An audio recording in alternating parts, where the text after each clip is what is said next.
श्रीमते श्रीवराहमहादेशिकाय नमः। श्रीमते रङ्गरामानुजमहादेशिकाय नमः। श्रीमते वेदान्तरामानुजमहादेशिकाय नमः। श्रीमते निगमान्तमहादेशिकाय नमः। श्रीमते भगवते भाष्यकाराय महादेशिकाय नमः। श्रीमते बकुलभूषणमहादेशिकाय नमः।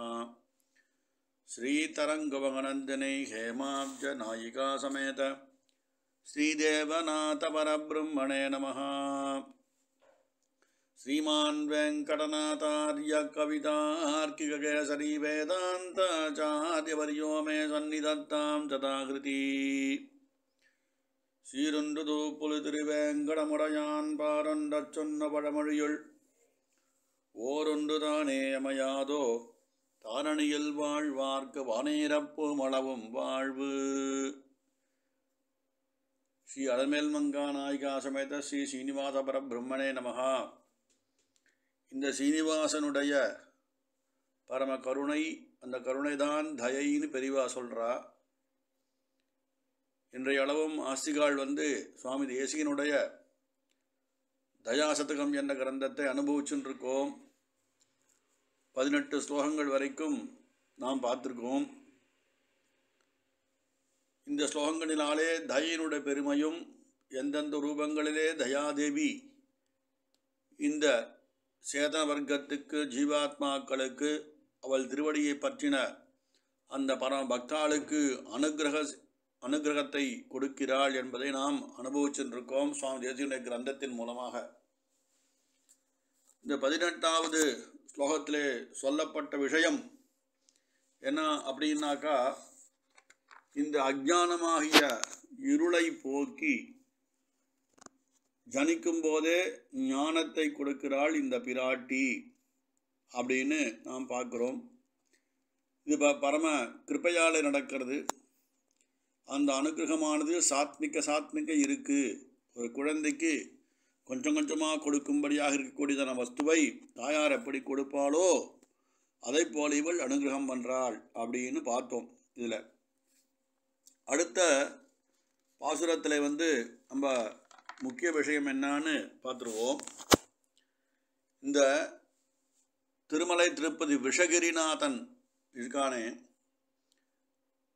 இந்த திருவேங்கட திருப்பதியிலே பதியாக எழுந்தருளுகின்றதான அந்த சீனிவாச பெருமாள் திருவழியிலே இந்த தயா தோன்றினாள் அப்படின்னு சொல்கிறார்.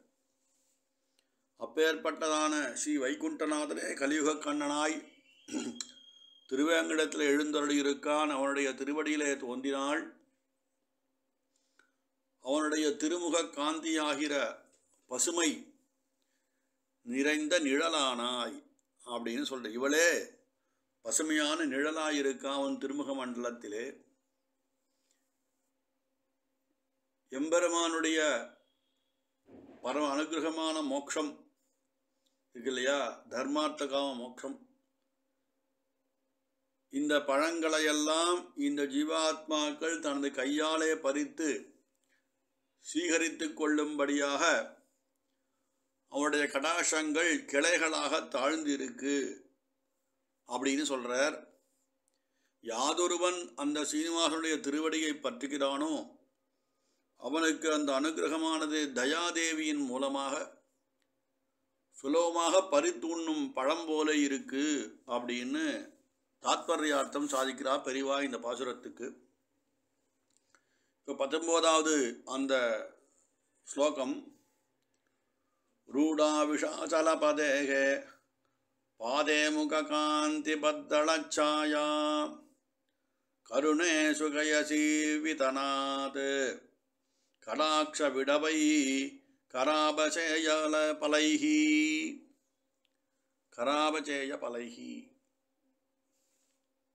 கடாட்ச விடபைஹி கராபச்சேய பலைஹி அப்படின்னு சாய்க்கிறார்.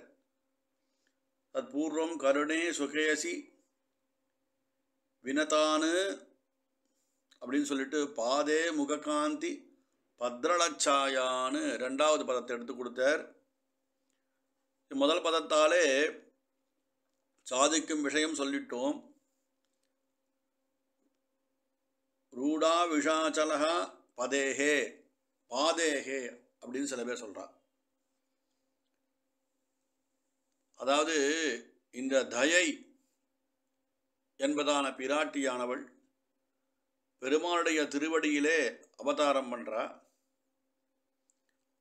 அவருடைய வளர்ந்த இடம் எதுனா எம்பெருமானுடைய பரமை காந்தியான திருமுக மண்டலத்திலே வளர்றா. அந்த பொலிவு வளர்ந்த இடம், அந்த பொலிவான இடத்திலே அவள் இருக்கா. அவள் வாழும் இடம் எதுனா அதுதான் கடாட்சம்னு பெரியவா நிர்வாகம் பண்றா.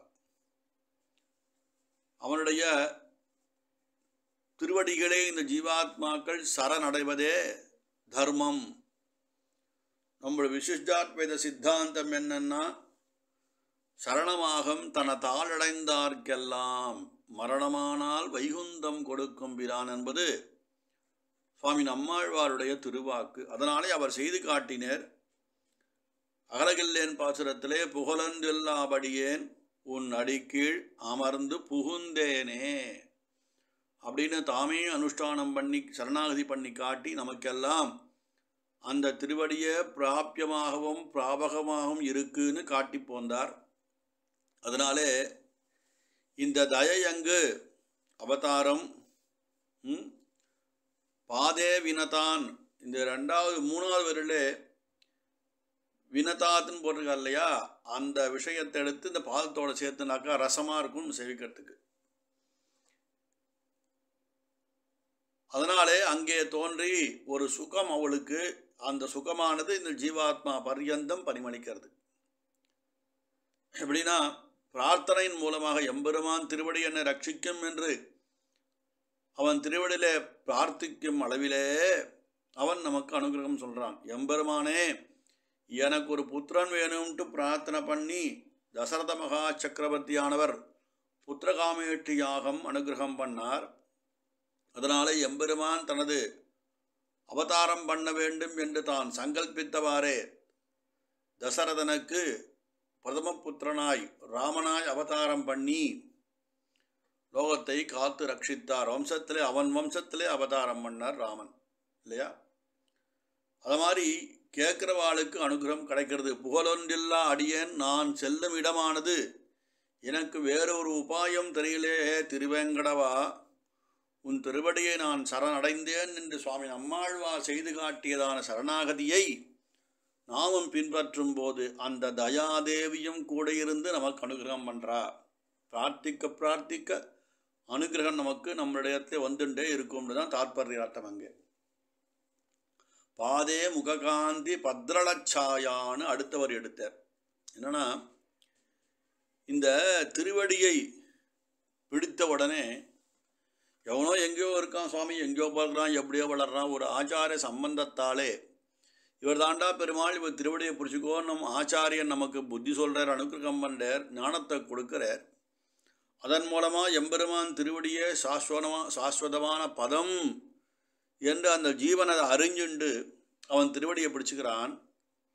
திருவடியை போய் தொட்டவொடனே எம்பெருமான் திருவடியை அவன் ஸ்மரித்து, அப்பா எனக்கு ரக்ஷி, நீயே சரணென்று ஆயரஞ்ச அஞ்சாமுன்னு இன்னொரு ஆழ்வார் சாச்சார். பிடித்தவொடனே எம்பெருமான் திருவடியை இந்த குழந்தை தொடர்றதை என்னதா யாருன்னு பார்க்கலான்ட்டு எம்பெருமான் தன் திருமண்டலத்தை தன் திருவடியை நோக்கி திருப்புறான். இப்படி நேராக பார்த்துட்டு பெருமான் கீழே திருப்புறார். அப்போது இந்த எம்பெருமான் திருபகமண்டலத்தை பொலிவோடு இருக்கக்கூடியதான அந்த தயாதேவியுடைய கட்டாட்சமானது இவன் மேலே வருது இந்த இடத்துல. அப்படி நோக்கி பார்க்கும்போது, எம்பெருமான் நோக்கி பார்க்கும்போது இந்த கட்டாட்சம் கீழே விழறது. இது எப்படின்னு கேட்டாக்கா, ஒரு அப்பா இருக்கா, ஒரு குழந்தை வெளியில் விளையாடின்னு இருக்கு. திடீர்னு அப்பா ஞாபகம் ஓடி வந்த உடனே நேராக தாவி அப்பாவுடைய கையில் போய் ஏறாது. அப்பா காலை தொட்டு பிடிச்சி வேட்டி பிடிச்சி ஏறி தான் உடனே அப்பா எடுத்து போய் கையில் அந்த குழந்தை இல்லையா. நம்ம லோகத்திலே நம்ம ஆண்கள்லே பார்க்குறோம். அதை போல் இந்த குழந்தை வந்த உடனே முதல்ல திருவடியை தொட்டு பார்க்கும்போது இந்த தலையை தூக்கி முகத்தை பார்க்கும்னு அப்பா இந்த குழந்தை முகத்தை பார்ப்பார். அதாவது இந்த குழந்தை பார்ப்பதானது என்னை எடுத்துக்கோ அப்படின்னு சொல்லிட்டு சங்கேதமாக பண்ணுறது. அதே போல் இந்த ஜீவாத்மாவாட என்ன பண்ணுறோம், நம்மெல்லாம் பெருமாள் திருவடிக்கிட்ட போய் இந்த பிரார்த்தனை பண்ணுறோம். பெருமாளே என்னை ரட்சிக்கக்கூடாதான் திருவடியை நினச்சி ஸ்மரித்து பண்ணும்போது எம்பெருமான் திருமண்டலத்திலே நாம் பார்க்குறோம். அப்புறம் எம்பெருமானும் நம்மை நோக்கி இந்த வீக்ஷமான கடாட்சத்தை அனுகிரகம் பண்ணுறான் இல்லையா? அதே போல சுவாமி நம்மாழ்வாருக்கு அப்படி தான் பண்ணார். இவையும் அவையும் உவையும் என்ற பதிகத்திலே போன ஸ்லோகத்திலே சொன்னோமதை திருவடி நோக்கி வருகின்ற அந்த குழந்தையை தானும் கடாட்சித்தும் போது எம்பெருமான் கடாட்சத்துக்கு முன்பு இந்த தயாதேவின் கடாட்சம் அந்த குழந்தையினுடைய போது வரதுனாலே எம்பெருமானும் வேறு வழி இல்லாத அனுகிரகம் பண்ணியே ஆகணும்.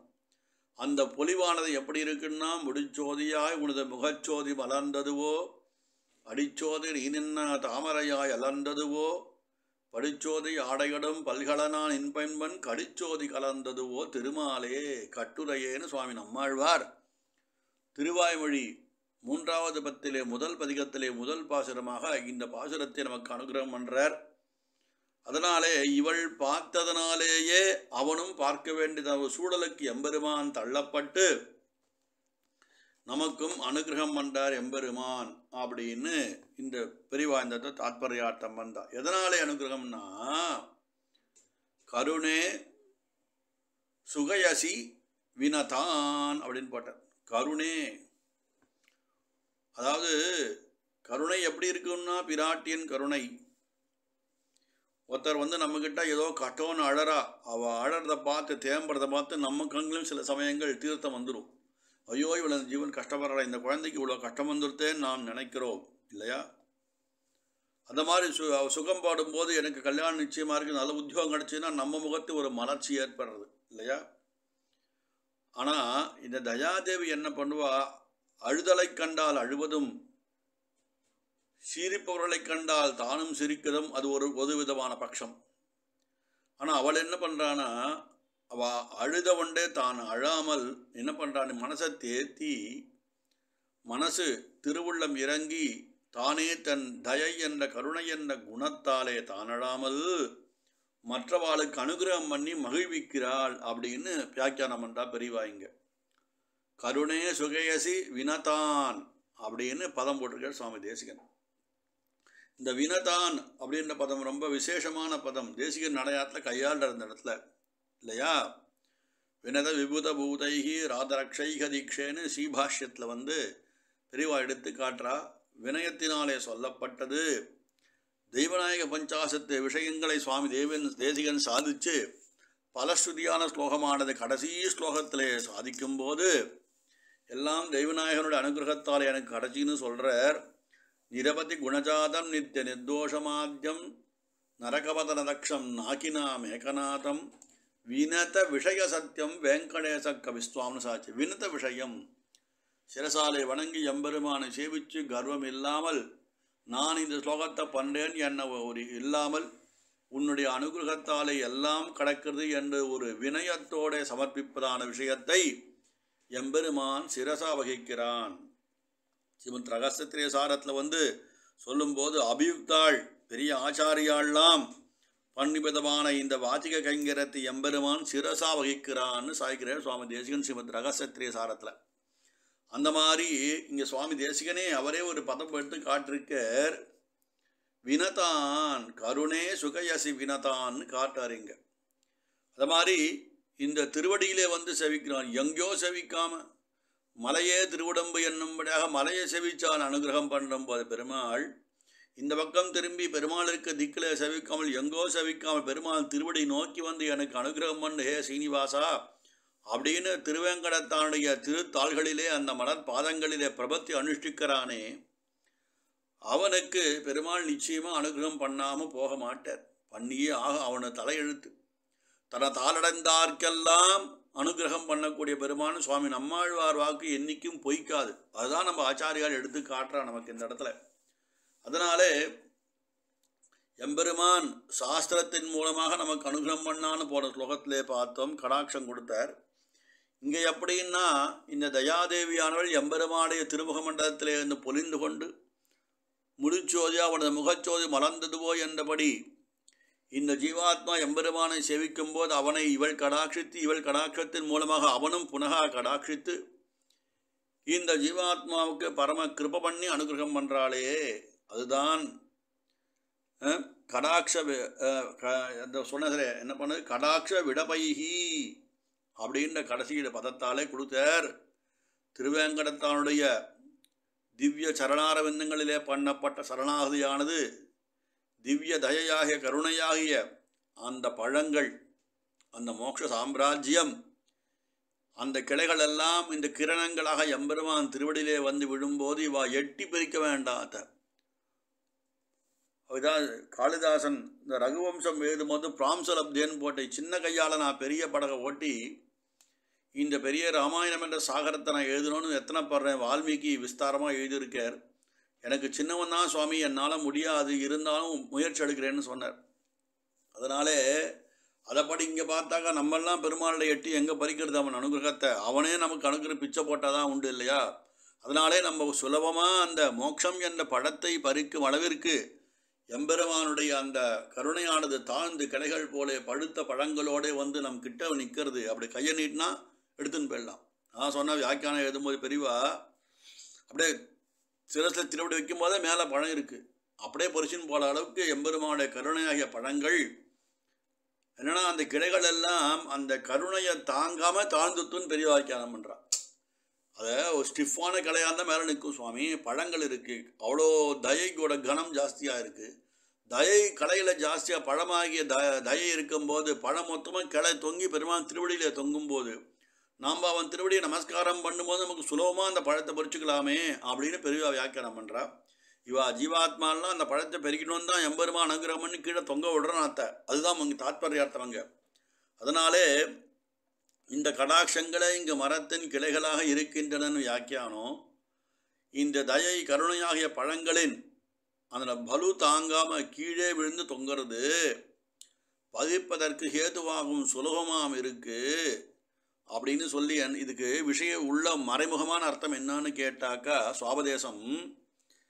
எவனோ ஒருத்தன் இருக்கான எம்பெருமானை என் மனசிலே கட்டி போடுவேன் சுவாமி, பக்தியோகம் பண்ணி எம்பெருமான் அதன் மூலமாக என்னுடைய ஹிருதயத்தில் இருக்கக்கூடியதான அந்த ஆத்மாவை சாட்சாத்காரம் பண்ணி புனகான அதையும் சாட்சாத்காரம் பண்ணி அதிலே ஒரு பக்தியோகத்தை செலுத்தி நான் மேலே எம்பெருமானுடைய நான் பார்ப்பேன் என்று ரொம்ப குரு உபாயம் கடினமான உபாயத்தை அனுஷ்டிப்பவாளுக்கு அது ரொம்ப கஷ்டப்பட்டு தான் போகணும். அந்த உபாயத்தில் பெருமானுங்க என்ன பண்ணுறேன்னா, நீ சிரமப்படாமல் வைகுந்தம் வரலாண்டா கண்ணான்னு சொல்கிறார் நமக்கு. எப்படின்னா, ஒரு ஆச்சாரியன் திருவடியை பண்ணப்பட்ட சரணாகதி இருக்கு, அது சுலபமாக எம்பெருமான் திருவடியை காட்டி கொடுத்துடும் சொன்னால், அதனாலே எம்பெருமான் சரணாகதி என்ற ஒரு விஷயத்தை சித்தோபாயமாக எம்பெருமான் இருக்கான். திருவடியிலே வைகுண்டம் என்ற பழத்தை வச்சுருக்கான் சுவாமி. அப்படி அவன் திருவடியில் உழுந்தவொடனே பழம் தட்டுப்படுறது, கையை பிடிச்சின்னு வைகுண்டம் போக வேண்டியதுதான். அதுதான் தாத்பர்யார்த்தம். குரு உபாயம் பண்ணாமல் லகு உபாயம் பண்ணி எம்பெருமானை ஈஸியாக அடைஞ்சுவிடலாம் அப்படின்னு ஆச்சாரியால் காட்டி கொடுக்கும் விஷயம். அதனால் பக்தியோகம் பண்ணி சிரமப்பட்டு வைகுந்தம் போகாமல் ஆச்சான் திருவடியிலே பண்ண சரணாகதியின் மூலமாக எம்பெருமான திருவடித்தாள்களே நாம் ஆத்மபரத்தை சமர்ப்பிப்பதன் மூலமாகவும் பிரபத்தை அனுஷ்டிப்பதன் மூலமாகவும் ஒரு சிரமமும் இல்லாமல் வைகுண்டமாகிய அந்த புருஷார்த்தம் பழம் நமக்கு சுலபமாக கிடைச்சிடும். தற்பூர்வம் தர்மார்த்த காமம் மோட்சம்னு சொன்னா இல்லையா, எல்லாமே சித்திச்சிருமே சுவாமி நமக்கு. அந்த மோட்சம்தான முக்கியம் நமக்கு. அதனாலே எம்பெருமான அனுகிரக புத்தியோடு நமக்கு தயை என்ற குணத்தை கொண்டு சுலபமாக இந்த வைகுண்டத்தை நமக்கு அளிக்கிறான் அப்படின்னு சொல்லி இந்த பாசுரத்தை சுவாமி தேசிகன் தலைக்கட்டர்.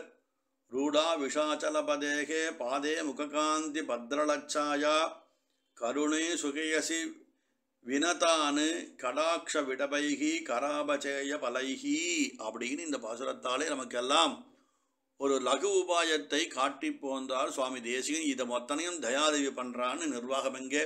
கவிதார்க்கிக சிம்மாய கல்யாண குணசாலினே ஸ்ரீமதே வெங்கடேசாய வேதாந்த குரவே நமஹ.